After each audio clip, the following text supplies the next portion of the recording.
Ate Len, tapos sasabihin mo feeling close ako? Oh, kayong dalawa. Pinagtutulungan nyo na ako eh. Tapos Mga ka-Wonder, so ngayon, may naisipan kaming kalukuhan. Ipaprank namin si Wonder Mommy at Wonder Daddy. Kung nga, nag-away kami. Hindi nag-away tayo. Oh, sige. Tapos asan? About trabaho. Asan sila? Nandun sa labas. Ano ba yan kasi, Melay? Ang dami-dami ko lang ako. Ang dami-dami namin ginagawa dito. Tapos ikaw ano, papetex-petex na lang? Ano pa pitik-petik? Ginawa ko naman ang trabaho ko ah. O, tanongin mo si ate ano? Si ate Len. Ano hindi ba ginawa ko lahat ng mga trabaho dito? Lagi ka namin hindi nakikita ko na. Diba? Hindi lang ako nagsasabi sa'yo na wala nang ginagawa. Oh. Grabe naman kayo sa akin. Para naman wala akong kakampi dito. Kayong dalawa, pinagtutulungan nyo na ako. Hindi ka namin pinagtutulungan. Totoong wala kang ginagawa kasi hindi ka namin nakikita dito. Ang ginagawa ko lang ang trabaho ko ah. Oh, ano mo? Ano problema mo? O bakit pinagtutulungan niya ako na wala akong ginagawa dito? Parang bila-bila Hindi ka na. sip-sip. Anong sip-sip sinasabi mo? Ginagawa namin yung trabaho namin dito tapos sasabihin mong sip-sip kami? Feeling close ka kasi eh. Ginagawa ko na lahat ng trabaho ko. Ano pa nung Tapos feeling ko? ngayon? Kasalanan ko ba na lumalapit si ate at kuya sa akin? O hindi yun kasalanan. Pero bakit ka ganyan? Lagi Oh. na lang akong halos lahat ako may kasalanan. Ikaw lang nag-iisip, Mela. Ewan ko ba kung anong nasa isip mo?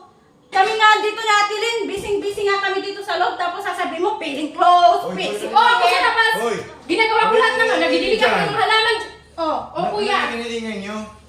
Si Ate Juan kasi eh. Bakit? bakit? Sinabihan pa naman akong feeling close na posip-sip ako. Oh. Feeling close? Totoo Pilay ba? sa kapit? Hindi naman. Siya lang nag-iisip ng gano'n eh. Tinatanong niya ako kung totoong wala siyang ginagawa. Tinanong ko si Ate Len. Di sabi niya, sabi ni Ate Len, Oh. lagi siyang wala dito sa bahay. Oh, kasi andun ako sa labas eh. Nagidilig ako ng mga tanim na saging. Huwag kang magagalit kasi nagtatanong ka. Sinong sumagot si Ate Len, tapos sasabihin mo feeling close ako? Oh, kayong dalawa.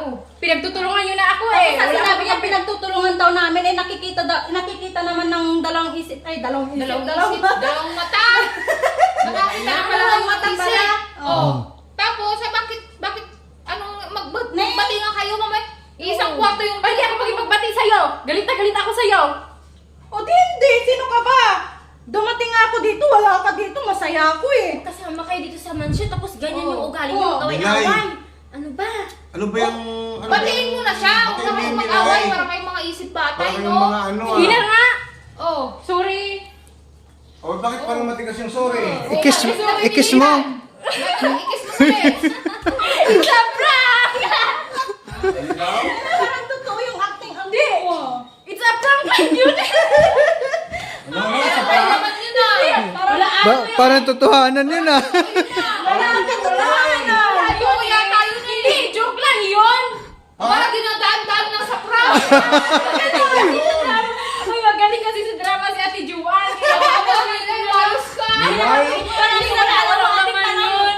Totoo yung pinagdadaanan na. Ba, Huwag Milay? kayong mag-inggitan dito sa Hindi kami bahay. higit-higitan Kasi, sila.